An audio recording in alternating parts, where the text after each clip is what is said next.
अगर कोई सरकार है जो अपने युवा के लिए काम नहीं कर सके तो मतलब मैं उस सरकार को सरकार नहीं मानता। देश बचा है उसको भी बिकने दो।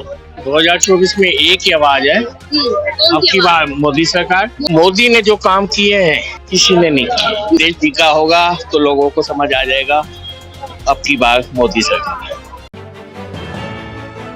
सटीक खबरों का सीधा असर। आप देख रहे हैं एनसीआर समाचार, खबर भी असर भी। नमस्कार, मैं आपके साथ रितेशा मंगवाना और आप देख रहे हैं एनसीआर समाचार। लोकसभा चुनाव को लेकर विपक्ष और सत्ता पक्ष एक दूसरे को घेरने में लगातार लगे हुए हैं, पर देखना यही होगा कि 400 पार का नारा जिस तरीके से भाजपा पार्टी दे रही है, क्या 400 पार हो पाएगा? और विपक्ष जिस तरीके से कह रहा है कि हम भाजपा मुक्त करना चाहते हैं, मोदी मुक्त करना चाहते हैं, क्या वो इसमें सफल हो पाते हैं? ये एक बड़ी चुनौती है। और यहाँ पर जनता से जुड़ेंगे क्योंकि चांदनी चौक मार्केट में मौजूद है, जनता से जानेंगे मुद्दे क्या क्या रहने वाले हैं जनता के इस बार। सरदारी किसे देख रहे हैं 2024 में? 2024 में एक ही आवाज है, अब की बार मोदी सरकार। मोदी सरकार। अच्छा, मोदी सरकार लगातार आरोपों से भी घिरे रहते हैं कि भ्रष्टाचार अभी तक खत्म नहीं हुआ, अडानी अंबानी को देश बेच रहे हैं, क्या कहना चाहेंगे इस पर? देखो ऐसा है, मोदी ने जो काम किए हैं किसी ने नहीं किए। कौन से काम? वाजपेयी का नामो निशान मिटा दिया, अडवाणी का नामो निशान मिटा दिया, मुरली मनोहर जोशी का नामो निशान मिटा दिया, हर नेता का नामो निशान मिटा दिया अपनी बीजेपी पार्टी के। इससे बड़ा कोई काम कर सकता है? आप कह रहे हो कि देश को उसने नुकसान पहुंचाया। जो भी पहली पार्टियों ने काम किए होंगे, संस्थाएं बनाई होंगी, सब बेच खाई। अच्छी बात, देश बचा है वो भी बेचने दो उसको, बढ़िया है। जीने का मतलब यही है, जब देश बिका होगा तो लोगों को समझ आ जाएगा, अब की बार मोदी सरकार। अब मोदी सरकार भी कह रहे हैं और कह रहे हैं कि देश जब बिका होगा तभी जीने का मजा आएगा। कहने का क्या तात्पर्य है आपका? आज हर कोई मैं कभी करता मैं सही हूँ। हाँ। मेरे को राशन मिल गया मैं सही हूँ, मेरे को सिलेंडर मिल गया मैं सही हूँ, उसने वो कर दिया उसने वो कर दिया। ये नहीं कहते कि हमने क्या किया, हमने सही वोट दिया या नहीं। अगर सही वोट दिया तो जीने का हक नहीं है, अगर सही वोट नहीं दिया तो मरने के लिए तैयार हो जाओ, बढ़िया। और बाकी सब जो ये बोलते हैं कि हमने बेच दिया, तो ये बेचते किसको बेचेगा? कोई खरीदने वाला भी तो, वो खरीदार भी तो होना चाहिए कोई। बिल्कुल बिल्कुल। तो वो खरीदार का नाम बताओ, कौन किसको बेचा? देखो किसको बेचा, जिसने खरीदा वो ज्यादा जानता है। सही है, नाम आता है अडानी अंबानी। तो अडानी और अंबानी जो है वो भी तो नागरिकता यहीं की है ना, हिंदुस्तान के तो लोग हैं वो। अब वो यहाँ से खरीद के वो, अब जर्मन से तो कोई जर्मनी आदमी तो बुला के नहीं लाएंगे कि चलो जर्मन के लेबर बुला लाते हैं, इंडिया के लेबर बहुत महंगे, जर्मन के बुला के वहाँ जर्मन के मालूम है।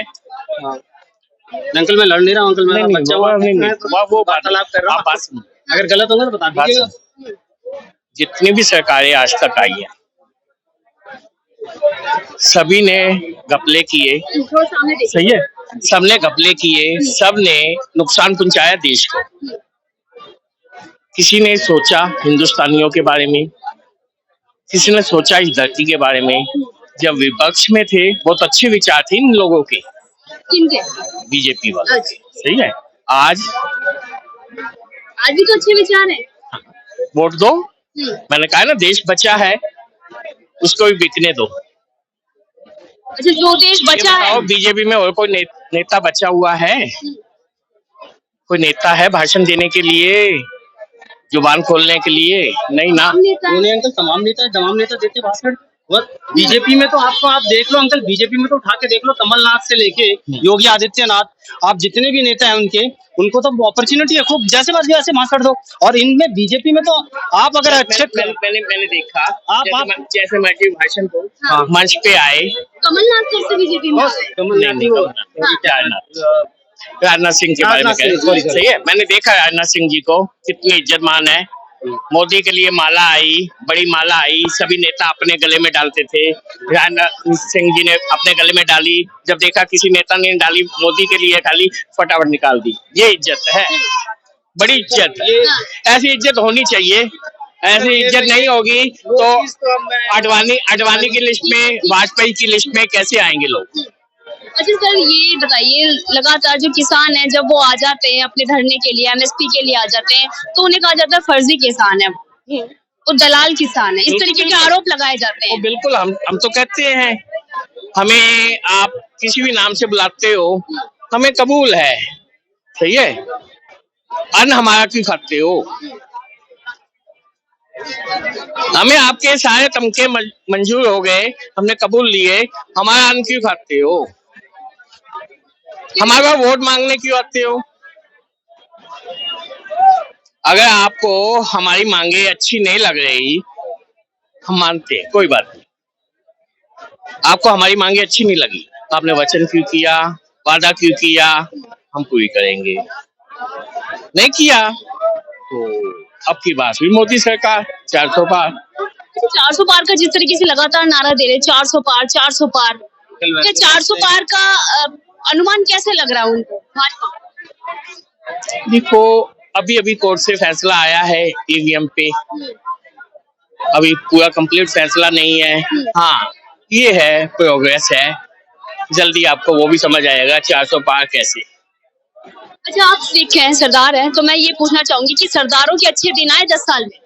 बहुत अच्छे दिन आए, इतने सारे तमके मिल गए। लॉकडाउन में हमारे को बुला बुला के भंडारा लगवा रहे थे, भोजन मांग रहे थे, हाथ जोड़ रहे थे, कह रहे सेवा कर दो, सब कुछ देंगे। तो हमें दिए, बहुत अच्छे तमके दिए। इतने सारे किसानों के ऊपर लाठीचार्ज कर दी, इससे अच्छा तमका है।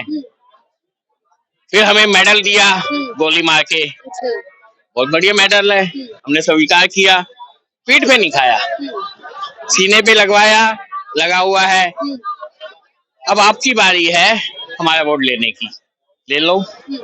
नहीं अंकल, वो तो आप ये कुछ तो आप गलत बताइए, 10 साल में आपके लिए कैसे रहे? अंकल ऐसा नहीं है कि उन्होंने बीजेपी ने, मैं बीजेपी तो नहीं कहता, मगर इतना तो मैं जरूर कहता हूँ कि हो सके सब में मतभेद हो, मगर ये है कि मोदी ऐसा नहीं है कि सिख का सम्मान नहीं करता, जितना हिंदू का सम्मान करता है वो उससे ज्यादा। तमाम सुनिए भैया सवाल नहीं, सवाल सुन लीजिए, पहले सवाल सुन लीजिए। हाँ, ये मतलब तमाम जो नाम दिए जाते हैं, झंडा नीचे गिराया होगा ना जो सिख, वो सिख नहीं होगा जी। जो लाल किले पे झंडा जिसने जो झंडा गिराया था वो सिख नहीं होगा।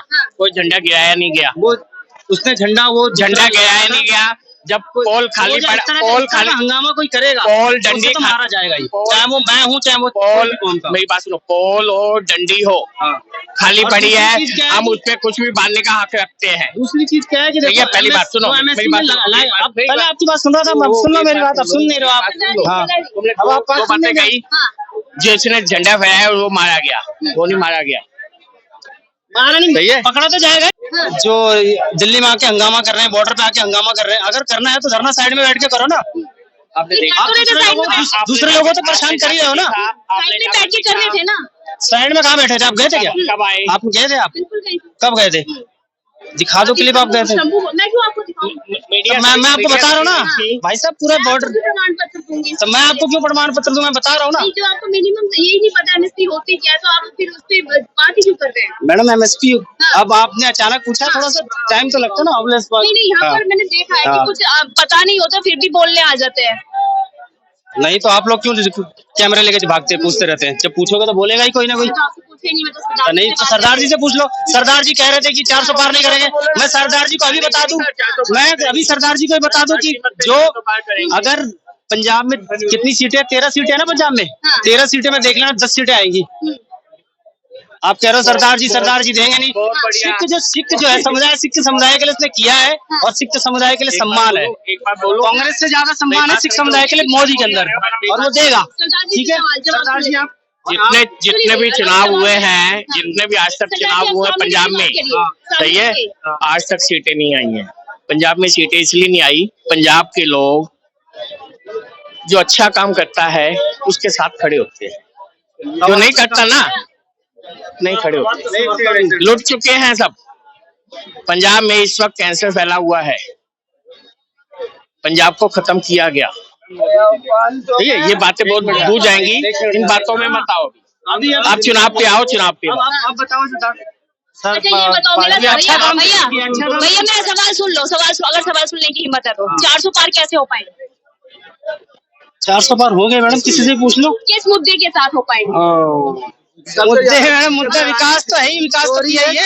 ईवीएम की चोरी है और क्या है। इस हिसाब से सूरत में किया गया है, बिना इलेक्शन के घोषित कर दिया गया। वैसे तो अगर करेंगे तो 4000 भी आ जाएगी। अच्छा ये बताइए भाजपा के 10 साल कैसे रहे, क्योंकि तमाम वो कहते हैं कि हमने काम किया 10 साल में, सर चोरी डबल स्पीड से काम हुआ है। कल एक बंदा मुझे सही लगा है, नितिन गडकरी, जिसने रास्ते का काम किया है, जो मैं सच्ची कहता हूँ कि रास्ते का काम हुआ है।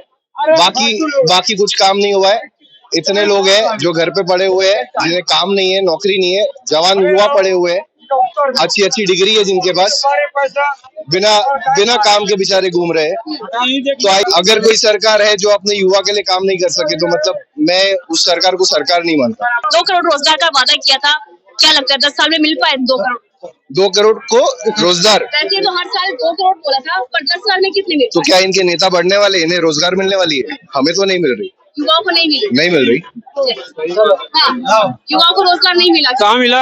आप ही दिखा दो। आपको अगर सही नौकरी रोजगार मिलता तो आप ऐसे थोड़ी चलते बैंक में मीडिया वाले लेके, आप अच्छे पद में रहते ना।